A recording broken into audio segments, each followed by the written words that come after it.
Hi, my name is Amber. Welcome back to my channel, Books and Beaches. So this is my first update for my August reading. I had to think about that one for a second. I've already finished 2 books in August. It is August 7th, so that's not too bad.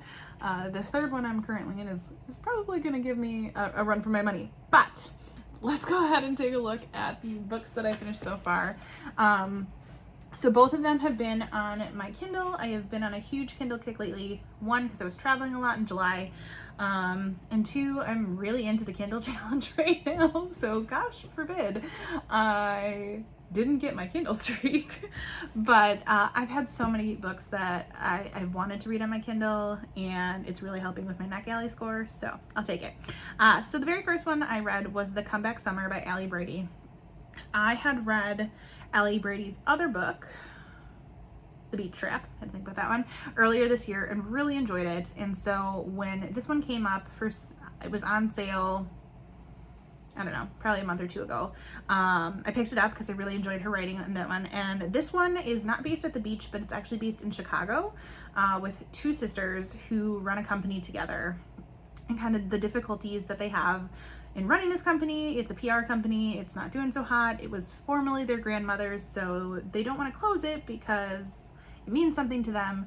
And they both have 2 very different personalities, and they live together. So a lot of complicated relationships in this one. A little bit of a second chance romance as well. And I've been reading a lot of romance lately, and for me that's kind of shocking, but I've been reading romance to balance out the thrillers I'm reading. So this one I really enjoyed.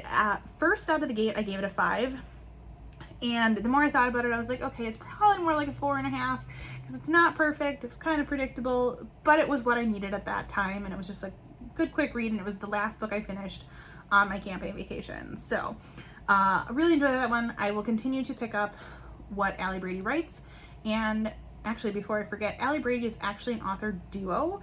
And of course, let me just pull it up here because they're an author duo. I think they're 2 friends, and I want to make sure I get their names right. So as I pull it up here, yeah, they're BFFs. Allison Hammer and Brady Godfrey. So, and they both, I didn't realize this before, have written their own books. So now I'm going to look into picking up some of those. So I've got those on my to read list as well. And then the second book I just finished last night, and this was a book that I had from NetGalley that came out back in April. So I was a little behind. But my hold for the audiobook came through the library, so I knew I needed to pick it up because once something comes through at the library, you know, you gotta get it done. And that was Tell Me What Really Happened, and this was by Chelsea. Excuse me. Of course, I'm not gonna remember it off the top of my head, and on my little cheat sheet here, I only write down the titles. But it was Chelsea Sidoti, and I didn't know much going into this one, but it just wasn't for me. And now granted, this is YA, so I have to give that with a grain of salt, but the whole premise is you're getting multiple perspectives, and that is why I actually really liked the audiobook. So I'll give the audiobook credit for that. But the whole time you're trying to figure out, this group of kids went camping and one of their friends is missing. And so they've pulled them in to the police station, and each of them is getting interviewed. And within the chapter, you go through the different perspectives of each of the individuals. I think we're getting 4, something like that. And they're trying to question them to figure out the timeline of events from that night and what happened and where this girl is. And it just, I needed more, which sounds silly, because you're trying to figure out what happened in this like one night span, and so maybe it just wasn't the right timeline for me. And there was a lot of discussion about Sasquatch, so, which makes sense for one of the characters. He's very quirky and believes in like online conspiracy theories, but yeah, there's just a lot of Sasquatch talk. So I gave that one a 2. It's not one that I would probably recommend any students at school read, and I don't know, it's definitely not one I would pick up again. I will not give up on Chelsea Sidoti, but I don't know, we'll see. So those are the books I picked up so far. I am currently working my way through Project Hail Mary, which if you saw my short, I'm still wondering if this is going to be a book for me, but everyone has got such great things to say about it. So I need to finish it by Thursday. Today is Monday. So we will see. But I will be sure to update you the next time I finish something. All right, so I'm here with another reading update. I finished my third book of August, which took me a little bit longer to read than I thought it would. I read the first 20% physically, and then decided to switch to the audiobook. And actually, let me grab it.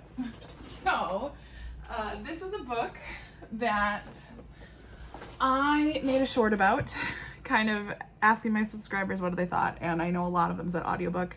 The thing that's kind of sucked about the audiobook, it was only available on Audible, and I wasn't sure if I wanted to use an Audible credit or not, but I ended up doing it, and so that was Project Hail Mary by Andy Weir. So I did enjoy it, and I think I put this in my Goodreads review.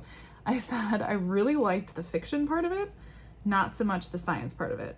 And considering it's a science fiction book, that just makes me laugh. But the story itself was super sweet, which seems like a really weird thing to say. I liked the connection between our two main characters, and I feel like I don't even want to say too much because if you haven't read it, it's kind of a spoiler. So, but I liked the connection that the two main characters had. We flipped back and forth between different timelines, and kind of you were reconnecting thoughts, because in the beginning of the book, our main character doesn't remember why he's on the spaceship and what's going on. So I enjoyed those aspects of it. It was just too sciencey for me, which I guess makes sense. I went to school to be an ELA teacher, not a science or math teacher. Like, that's my strong suit, is in like books and words, and not so much in the sciencey things. So it does make sense. I liked it more than I thought I would.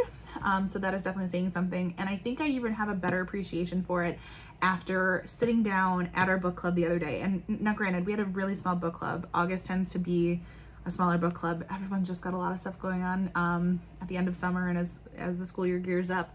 But even with the small amount of people we had a really nice discussion about it, even though there was only like 3 of us that ended up finishing it. But that made me appreciate it even more, just kind of connecting the different things that other people saw stand out about the book. So, am I happy that I read it? Sure, because I think it was so highly rated. I mean, ultimately, I think I gave it a 4 just for my appreciation of it. Will I be picking up more Andy Weir? That's to be determined. Will I be picking up more science fiction? Probably not, just because it's just not my thing. I much rather would read, thrillers, historical fiction, maybe even a little bit of contemporary romance. So, that is my most recent read. I am currently in the middle of The Quiet Tenant, which, trying to remember how to pronounce that author's name is super hard because I believe they are French, but I'm really enjoying it. So we will see what else I get up to in the month of August. All right, I am back with another couple book updates. So since the last time I updated you, I've actually finished 2 books. Well, technically 1 book and 1 audiobook. But the very first one I finished was The Quiet Tenant. And this name is so hard, y'all. Like, it is, and I've looked it up. I have tried to pronounce it, but it's French. So it is Clemence Michelon. I know I'm getting it wrong. Obviously, it'll be linked below, and it's a new release, and I believe this is a debut book, and I really enjoyed it.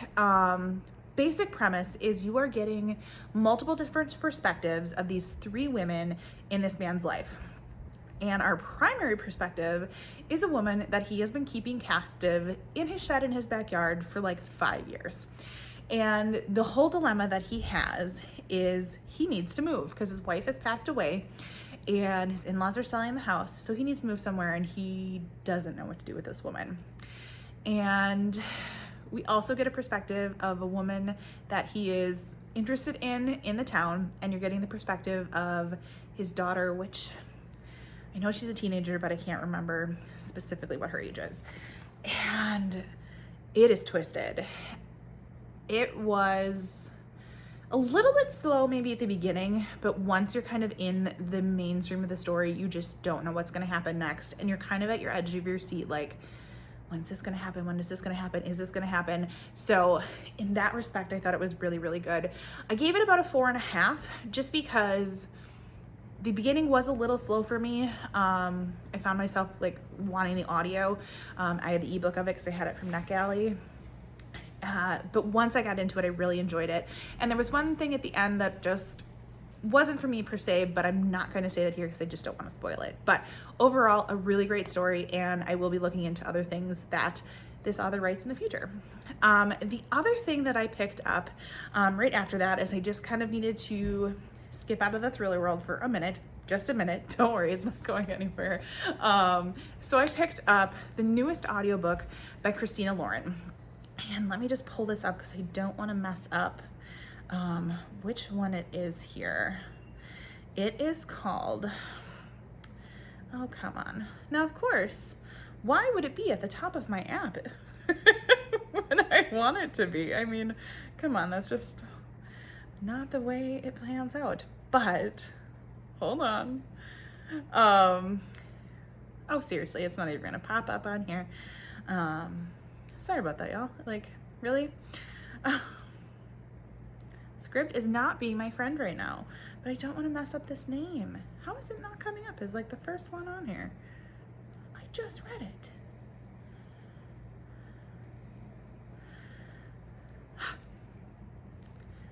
Second one's like to the last one on the list, of course, but I didn't want to get the name wrong. It is the Honeymoon Crashers, which is, they're calling it like the 1.5 to the Unhoneymooners. So if you haven't read that story, you have to read the Unhoneymooners first, which I do suggest. It's kind of a crazy tale of twin sisters. The wedding is just crazy and everyone ends up getting sick from the buffet, and so the maid of honor and the best man, who hate each other, have to go on the honeymoon because it's a prepaid, like, free trip honeymoon that is like non-refundable. So I'm sure you can imagine where it goes from there. So this story kind of picks up after the end of that story, and it was super cute. I believe this is original to the audiobook. It's not in print, and the audiobook was great. I think everyone was talking about how it is Harry Shroom Jr. that does like the male lead's voice, and it was just super cute. They had a lot of like background, I don't want to call it noise, but like atmosphere, because it's all based in Hawaii, and it was just a super cute, super sweet story. So I gave that one a 4. It was enjoyable, just like I thought the Unhoneymooners was enjoyable, and I thought it was a really cute way to like wrap up that story. So that is what I have read or / listen to lately. I am now jumping into You by Carolyn Kepnes. I know it's about time. I'm a few chapters in. Lindsay from the Civil Library told me to read the audiobook, and it's interesting to say the least. It's a little abrasive to start, but we will see how I like it, and I will be back with that wrap up when the time comes.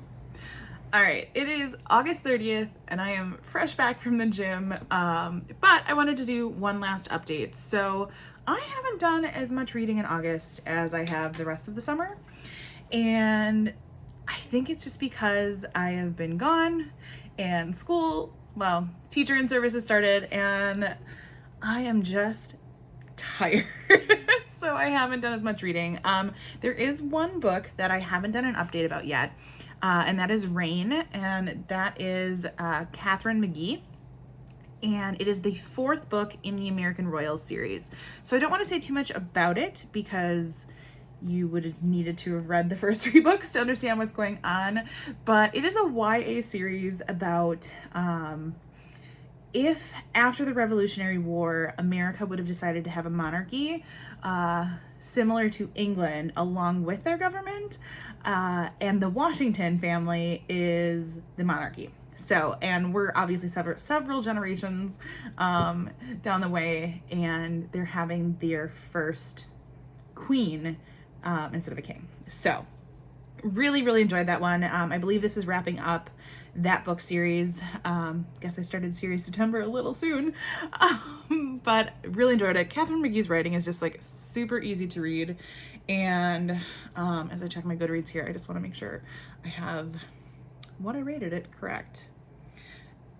But let me just look here. Computer always works slow when I want it to run fast. Yeah, I gave it a 4. So it was a great, just easy read. So finished that one on my Kindle. And as for the rest of the month, you know, I have tonight and tomorrow, but tomorrow's another full day of work, and in service. And I just don't think I'm going to finish anything, because it's not that I'm in a slump. I'm